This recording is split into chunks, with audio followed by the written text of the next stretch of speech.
So in this video, I plan to show you how much a couple in their mid-20s on a mid-range budget spent over 6 months in Southeast Asia. And along the way, I'm going to show you a few key websites and the general approach to spending.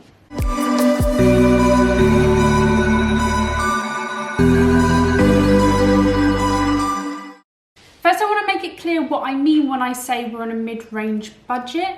So I'm not saying that we splurged, because in reality we didn't, but in a backpacker standard, we did.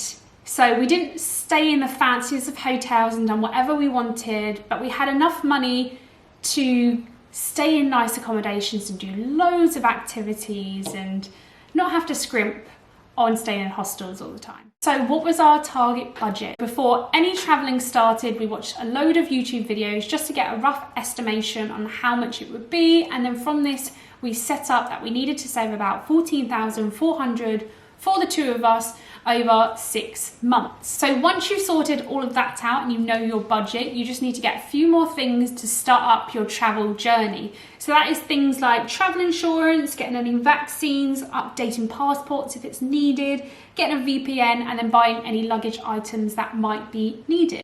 So here is the total of travel insurance, vaccines, 2 passports, and a VPN, all totaling to £574.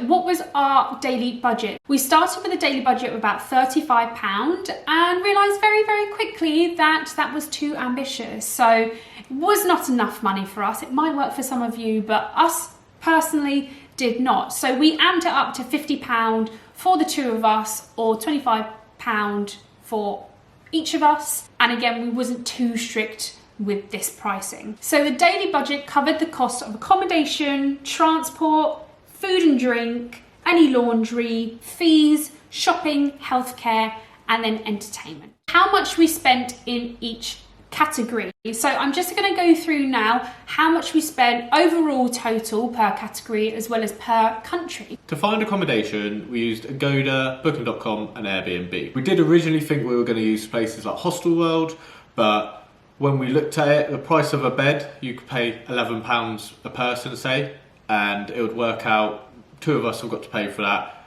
Well, that's £22. We can get a private room with an ensuite, so why wouldn't we do that in a hotel? Our general budget for each night was £20. Some nights we splurged, some nights it was really cheap, like £8, but it levels it out, and the average was about £20 a night. Transport can be as cheap or as expensive as you want in Southeast Asia. Most travellers will, whenever they go, hire a moped. It's cheap, you get fuel anywhere, but it is risky, it's dangerous if you haven't rode one before, and you do run the risk of getting fines or having to pay police officers if they pull you over and you don't have a licence. For us two wimps, we decided to go with public transport and apps like Grab. Grab was pretty much most of Southeast Asia. Some places really far out you can't get it, or it changes. So Grab, you might just be able to get transport, not food. But in the main cities, Grab does everything. So the main apps we used were in Bali, Gojek. You've also got My Bluebird app, which is like taxis and private cars, which came in really handy in Lombok. Loca in Laos is like a Grab for local people. It's the same as Uber, it's just a newer app.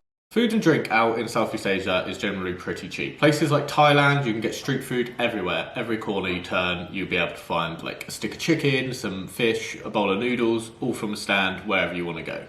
Most of these meals are between £1 and £2. You can also go to the malls where you can get cheap food, put your money in, get a food card, and they've got all the stands, and you can get a cheap meal and a drink and even a pudding for about £2. And some days, even when you're travelling, you just don't want to do anything. So you can order noodles, Western food. Of course, Western food is going to cost more, and it's not the same standard as you would get here, but sometimes all you need is a burger and a fizzy drink to lay down and just waste a day away. But sometimes you want to dress up and have a fancy meal out, and depending on the area you're in, you might have a £5 meal out and it might be really nice, or you might have to push out the budget and it could be £30.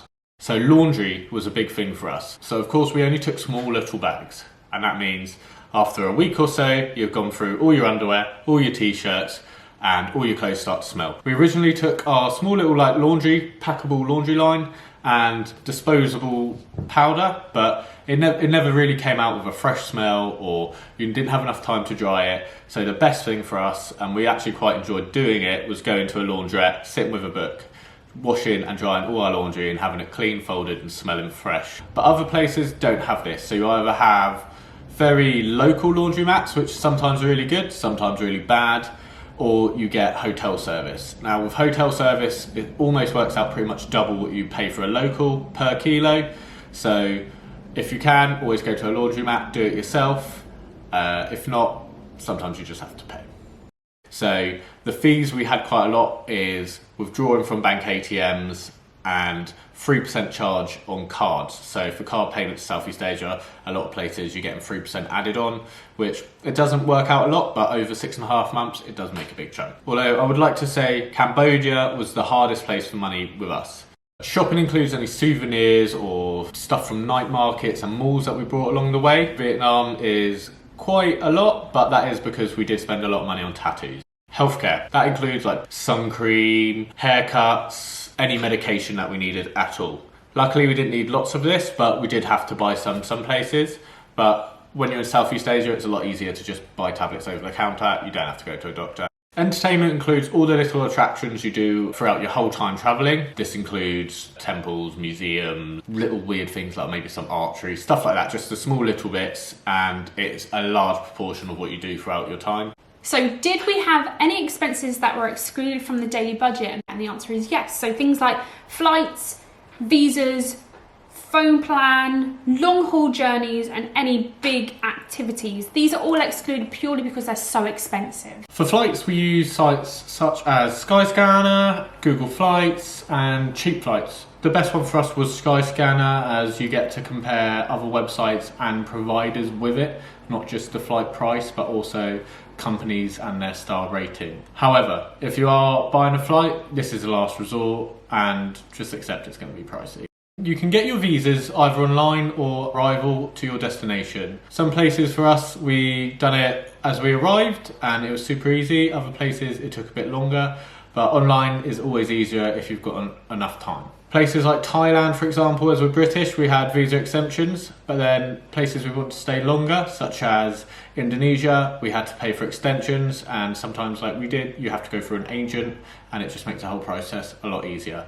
Although you do have to pay a fee for this, it saves you a lot of time, hassle, and in the long run, probably money.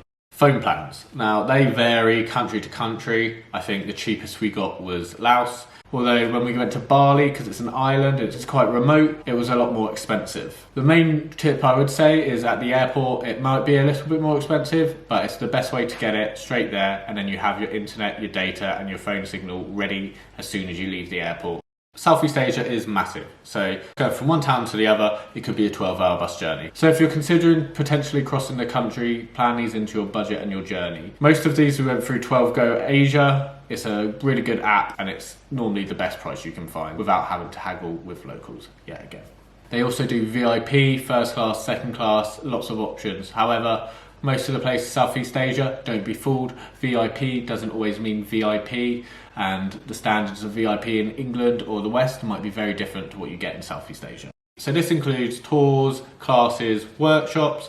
We've done a large amount of these and probably about 80% of them we booked through Get Your Guide. Going through Get Your Guide, you get to pay on card, read reviews, and you know it's all safe. You might get a cheaper deal going to a stand and haggling with locals, but sometimes it's easier to just pay that little bit extra and have peace of mind. So does this mean accommodation in Laos is more expensive than it is in Cambodia? Or is entertainment a lot cheaper than it is in Malaysia? And the answer is no.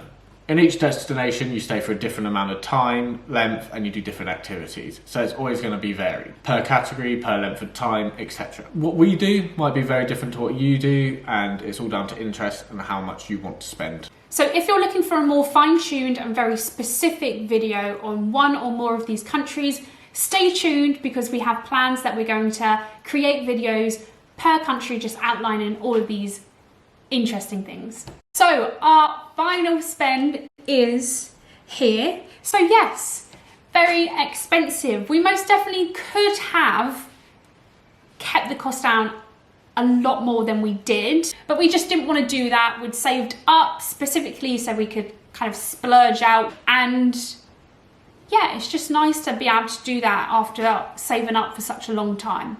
In the next trip, it's going to be slightly different because we are going to an area of the world which is a lot more expensive, and we have also only saved up for a much shorter amount of time. So the budget needs to have a good old look at because it's going to need to be a lot tighter. So yeah, that is the end of the video. The cost of Southeast Asia, and again, it's completely up to you. You can spend loads, you can spend as little as possible, but the main idea is just do what you went out there to do. Don't go, oh, well, I wanted to do that, but I don't have the money. You'll figure it out. Get some money from mum and dad to send you or whatever, you know. Do what you want. This might be the only chance that you ever get to do it, so just do it.